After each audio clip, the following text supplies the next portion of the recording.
인간의 욕심은 끝이 없고 같은 실수를 반복한다. 이게 어디서 나온 말인지 혹시 아세요? 2014년 그 블락비 앨범, 싱글 앨범 잭팟이라는 노래의 첫 줄입니다.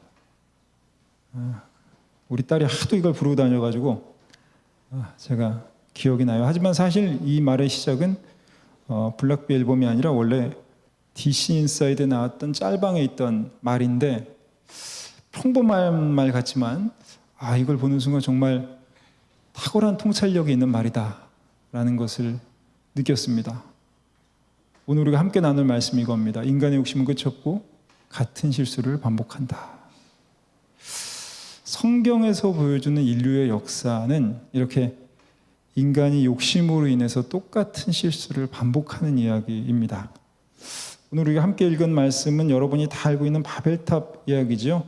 내용 다 아시겠지만 간단히 다시 설명을 하자면, 노아의 홍수가 있는 이후에 언어가 하나였을 때 이 한 무리의 사람들이 시날 평지, 티그리스 유프라테스 강 유역, 메소포타미아 지역이라고 하죠.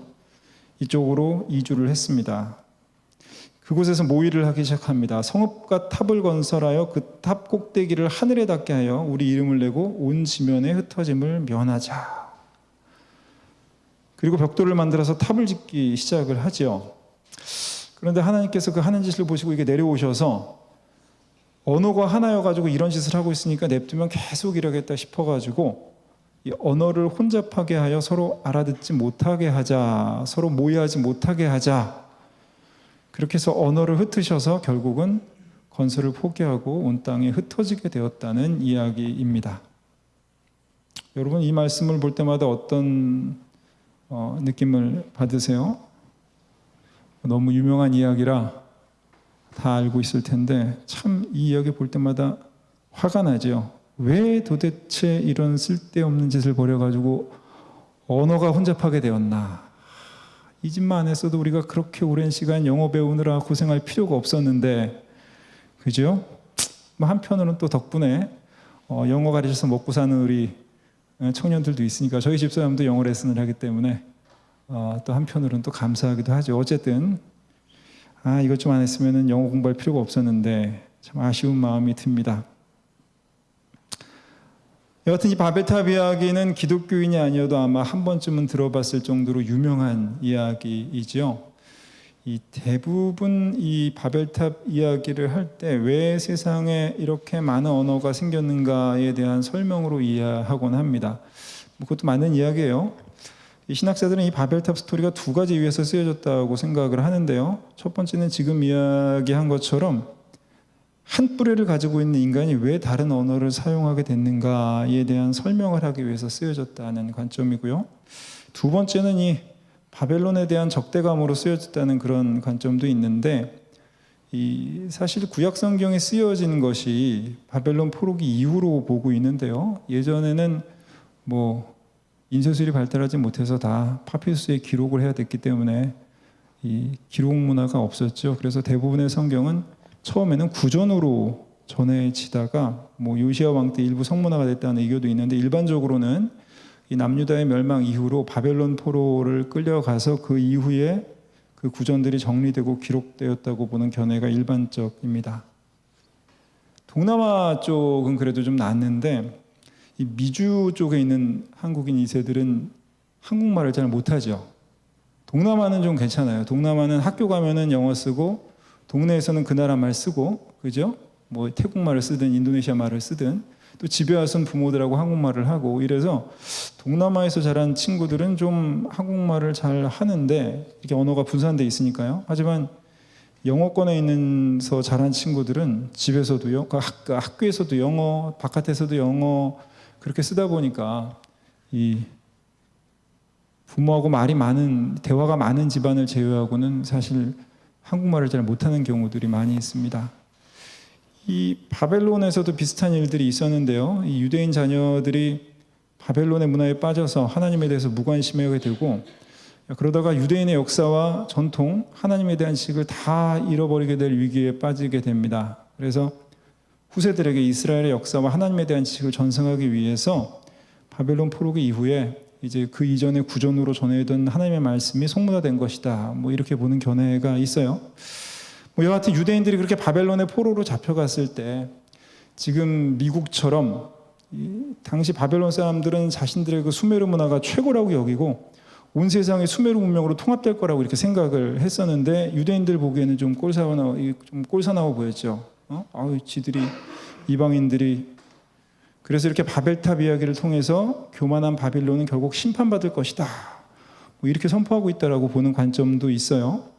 오늘 본문 3절에 보면은 이 벽돌과 역충으로 바벨론을 지었다는 이야기를 하는데 원래 가나안 지역에서는 다듬은 돌로 건물을 지었다고 해요.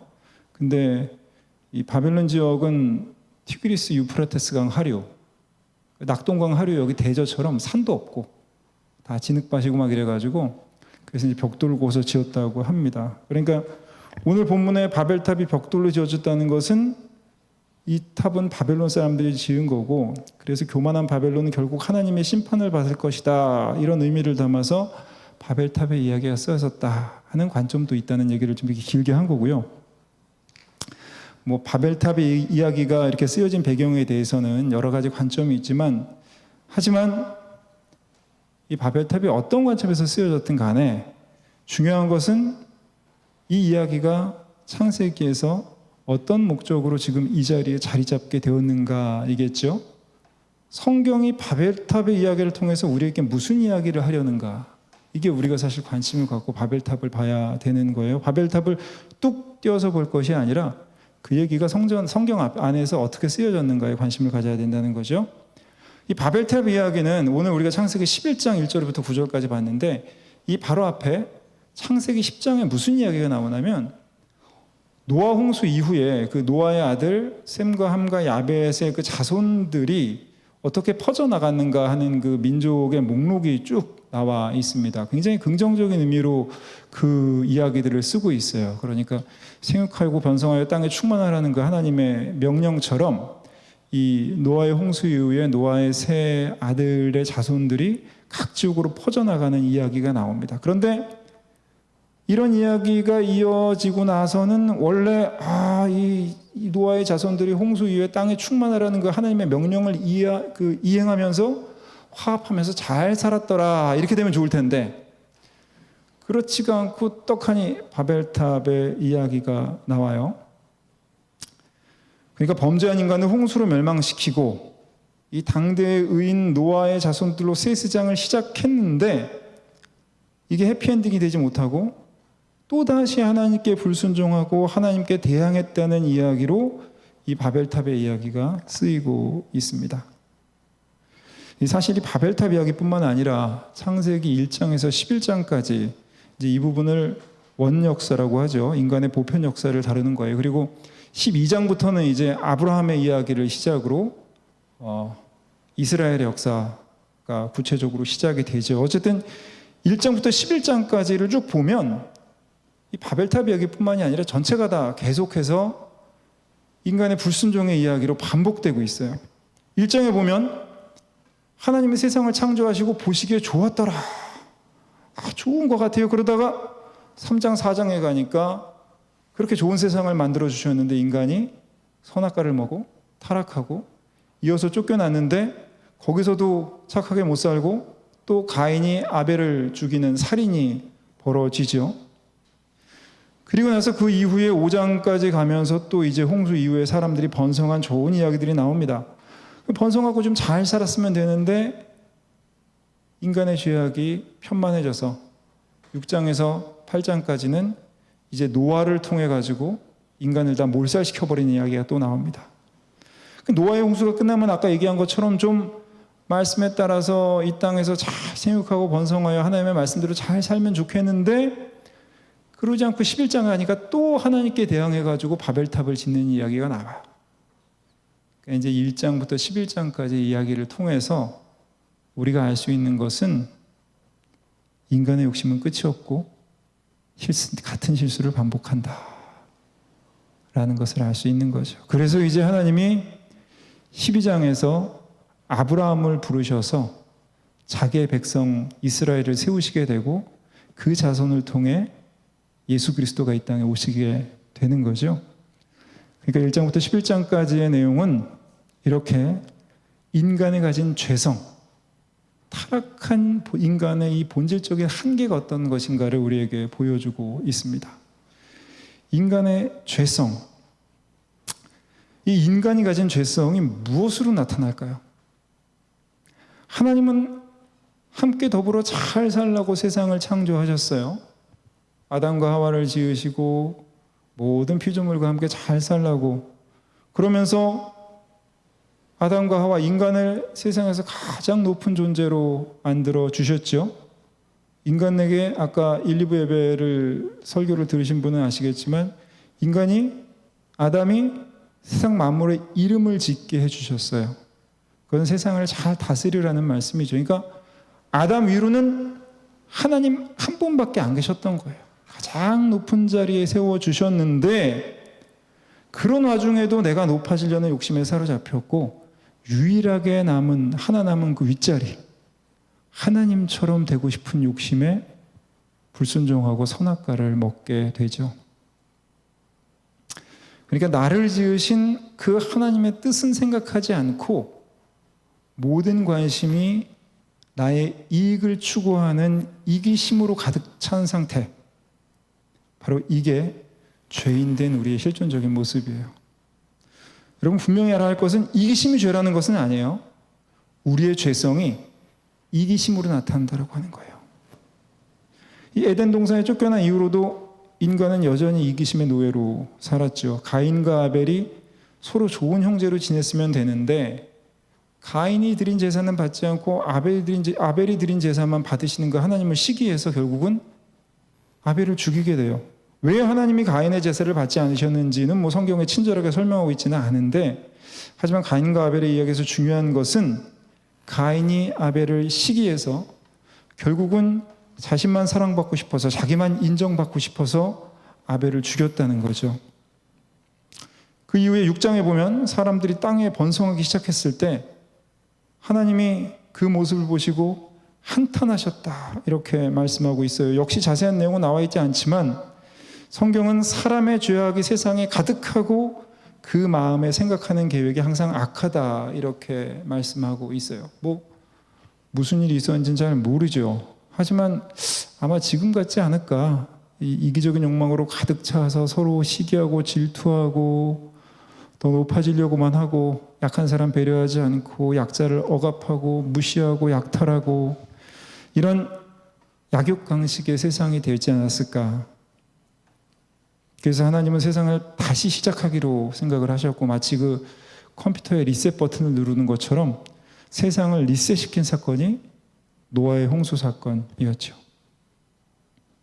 당대의 의인이라고 했던 이 노아와 그 가족들을 제외하고 모든 사람들 다 홍수로 쓸어버렸는데, 근데 그 노아의 자손도 이 말씀대로 생육하고 번성해서 잘 살기는커녕 이 오늘 본문처럼 또 내가 높아지려는 욕심에 바벨탑을 세우게 됩니다.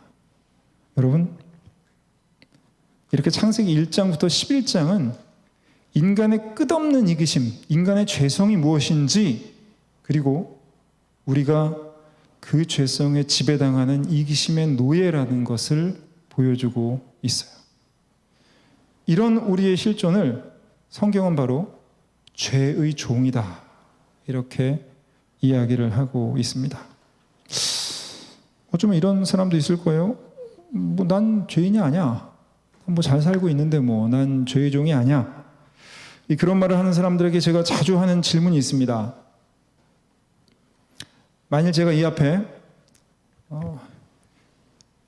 한 100돈쯤 되는 이 금송아지를 하나 갖다 놓고 여기 있는 사람 중에 한 사람만 그거를 가지라고 하면, 여러분 중에 나는 먹고 살만 하니까 다른 사람, 어려운 사람 가져가, 이렇게 말할 수 있는 사람이 있을까요? 100돈은 좀 그럴 수 있나? 한 100억? 그래요. 5만 원짜리 현금으로 100억을 딱 쌓아놓고 여러분 중에 누가 한 명이 가져가 할 때 그래 100억 정도 그 정도야 있으니까 나는 됐고 다른 사람 갖고 가세요라고 말할 수 있는 사람이 있을까요? 아마 여러분 모두 자기가 갖고 싶을 거예요.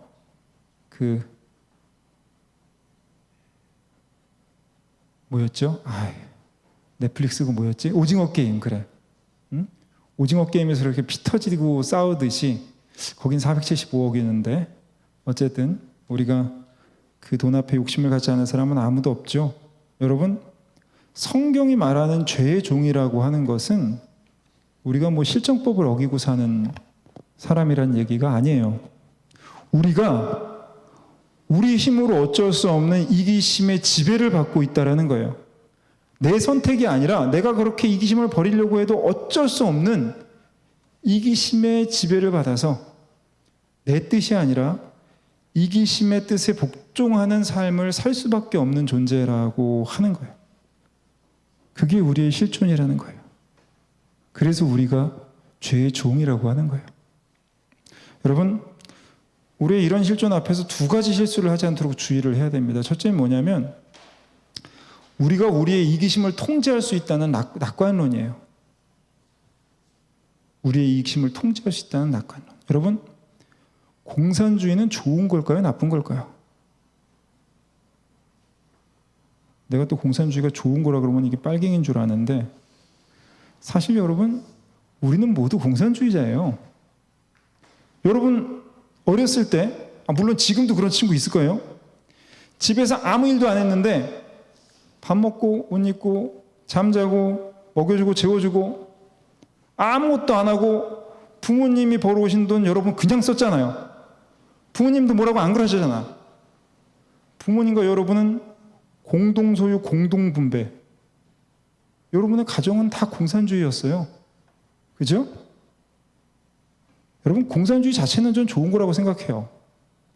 함께 일하고, 함께 나눠 갖고. 좋잖아요? 그런데 그게 문제는 뭐냐? 그게 가정까지만 가능하다는 거예요. 그게 우리 유전자적으로 피부치까지만 가능하다는 거예요.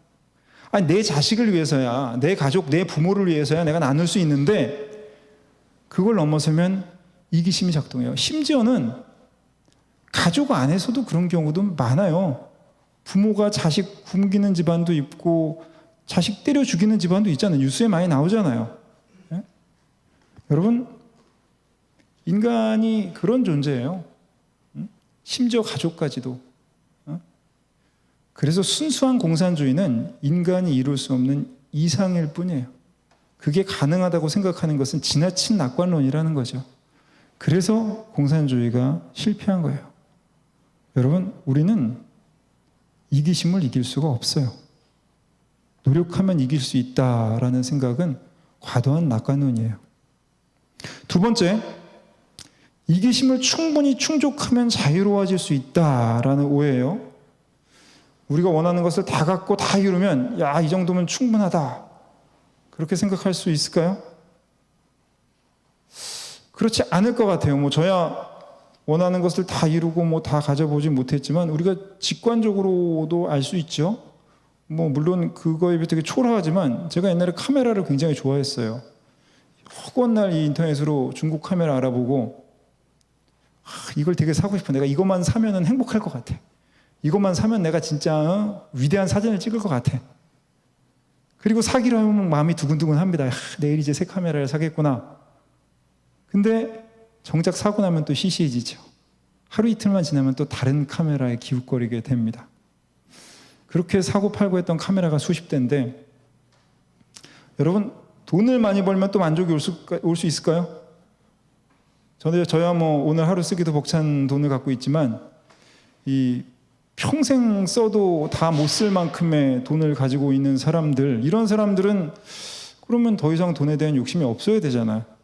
근데 이런 사람들도 여전히 돈에 혈안이 돼가지고 죄를 지으면서까지 돈을 벌려다가 이 감옥에 가는 경우를 종종 볼 수가 있습니다. 내가 돈이 얼마나 있든 우리는 항상 그거보다 더 벌고 싶고요. 내가 돈이 얼마가 있든 나보다 더 돈이 많은 사람들이 부럽기 마련이죠. 내가 얼마나 많이 소유했든 새로운 것이 나오면 또 갖고 싶고, 내가 얼마나 많이 성취했든 나보다 더 많이 성취한 사람들을 보면 열등감을 느끼는 것이 인간입니다. 이 이기심은 소금물 같아요. 소금물. 목이 마르다고 아무리 먹어도 그 갈증이 사라지지 않고 계속 먹다 보면 결국 죽음에 이르게 됩니다. 이제 짧은 인생의 경험을 통해서 자신 있게 말할 수 있는 것은 여러분, 우리가 이기심을 따라 사는 것으로 나를 위해 살아가는 그 삶을 통해서 결코 만족을 이룰 수 없다는 거예요. 어떤 이기심이 성취가 돼도 나를 위해서 사는 삶으로는 우리는 결코 만족을 얻을 수 없다는 거예요. 이기심을 추구할수록 우리는 점점 더 이기심의 노예가 되고 죄의 종이 된다는 것.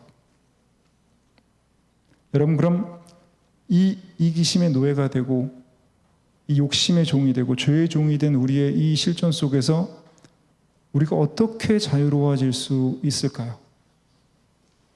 요한복음 8장 32절에 이렇게 말씀하고 있습니다. 진리를 알지니 진리가 너희를 자유케 하리라. 진리가 너희를 자유케 하리라. 여러분, 우리가 죄의 종, 이기심의 노예에서 자유할 수 있는 방법은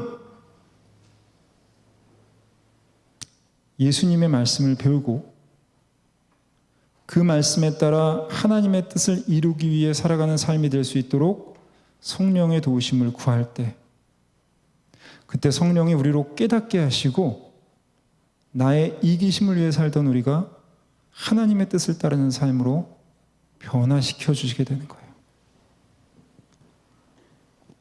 어두움을 몰아내는 가장 좋은 방법이 뭘까요? 어두움을 없애는 게 아니에요.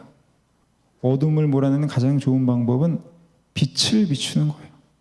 여러분, 내 이기심을 몰아내는 방법은 이기심을 충족하기 위해서 노력하는 것이 아니라 하나님의 뜻을 이루기 위해서 노력하는 거예요.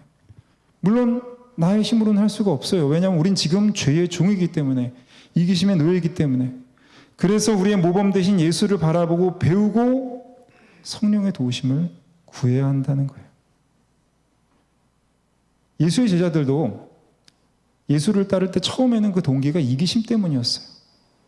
이 마가복음 8장에 보면 예수님이 처음으로 이제 내가 고난받고 십자가에서 죽을 것을 말씀하시자 베드로가 그러면 안 됩니다 라고 예수님께 항변했다는 이야기가 나와요. 이 베드로는 예수를 통해서 이스라엘의 정치적 회복을 꿈꿨던 거예요. 하나님의 뜻을 깨닫지 못하고 예수를 통해서 자기가 이루려고 하는 것을 이루려고 했던 거예요. 예수님께서 그럼 베드로에게 마가복음 8장 33절에서 이렇게 말씀하십니다. 사탄아, 내 뒤로 물러가라. 내가 하나님의 일은 생각하지 아니하고 도리어 사람의 일을 생각하는도다. 이 가룟 유다도 마찬가지죠. 이 유다는 열심당원이었어요. 셀로신이라고도 하죠. 이 당시에 일종의 그 무장 독립단체 같은 거 이런 거였어요. 시카라고 하는 이 단검을 품고 다니는 그런 무서운 사람들이었죠. 그러니까 유다도 이스라엘의 정치적 회복이라는 자신의 목표를 예수를 통해서 이루려고 했어요. 근데 보니까 예수가 자신이 이루려고 하는 그런 이 정치적인 회복에는 아무런 관심이 없고 독립의 생각이 없어 보여요. 그래서 예수의 모습에 실망해서 예수를 팔아넘겼다. 또 이런 주장도 있어요. 이뿐만 아니라 다른 제자들도 자신들의 욕망에만 관심이 있었습니다. 마가복음 10장에 보면 이 세베대의 아들 야고보와 요한이 갑자기 예수님께 나와서 우리의 구하는 바를 좀 들어주십시오 이렇게 요청을 합니다. 그러면서 주의 영광 중에서 우리가 하나는 주의 우편에 하나는 좌편에 앉게 해주십시오 이렇게 요청을 해요.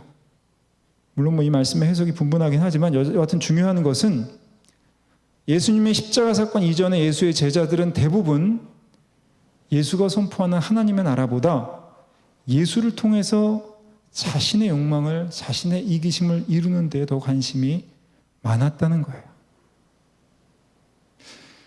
그런데 사도행전에 나오는 마가의 다락방의 성령 임재 사건 이후로 이들은 완전히 변화됩니다.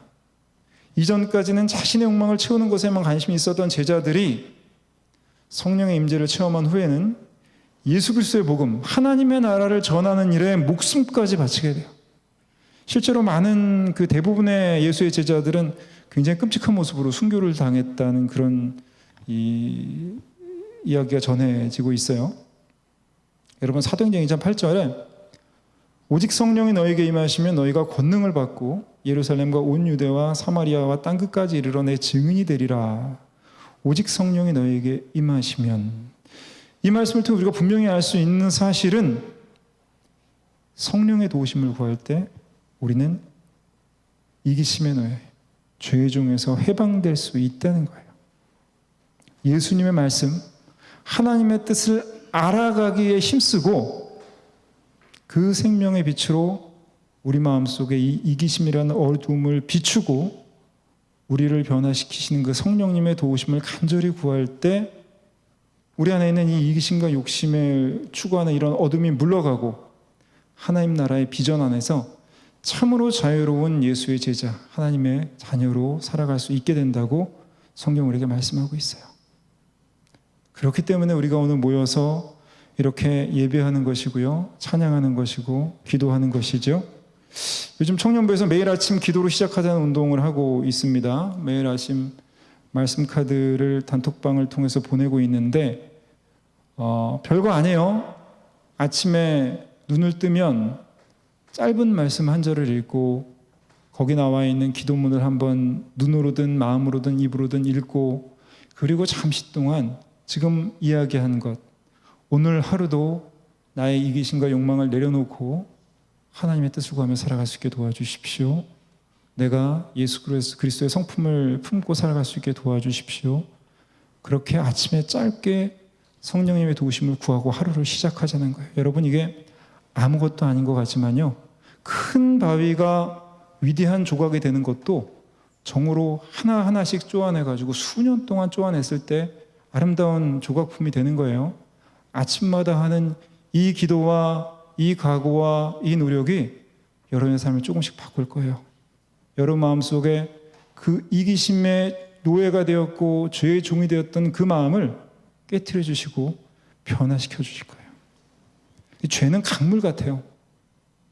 가만히 있으면 그 자리에 있으면 좋겠는데 우리가 강물에 있으면 가만히 있으면 흘러내려가죠. 열심히 거슬러 올라가지 않으면 우린 점점 죄의 길로 빠질 수밖에 없는 거예요. 그렇게 세상에 흘러가는 대로 멍하게 사는 것이 아니라 매일 말씀과 기도로 정말 간절한 마음으로 주님을 알아가고 성령의 도우심을 구한다면 성경의 약속처럼 진리를 알지니 진리가 너희를 자유케 하리라, 참된 자유의 삶, 주님과 동행하는 참 기쁨을 경험하게 될 줄로 믿습니다. 그런 삶을 살아가는 우리 대지교회 청년들이 다 되기를 간절히 바랍니다. 이 시간에 우리 함께 찬양하겠습니다. 주님 마음 내게 주소서. 우리가 오늘 말씀을 생각하면서 이 가사의 내용을 입술로가 아니라 우리의 마음으로 고백하며 주님께 나아가겠습니다.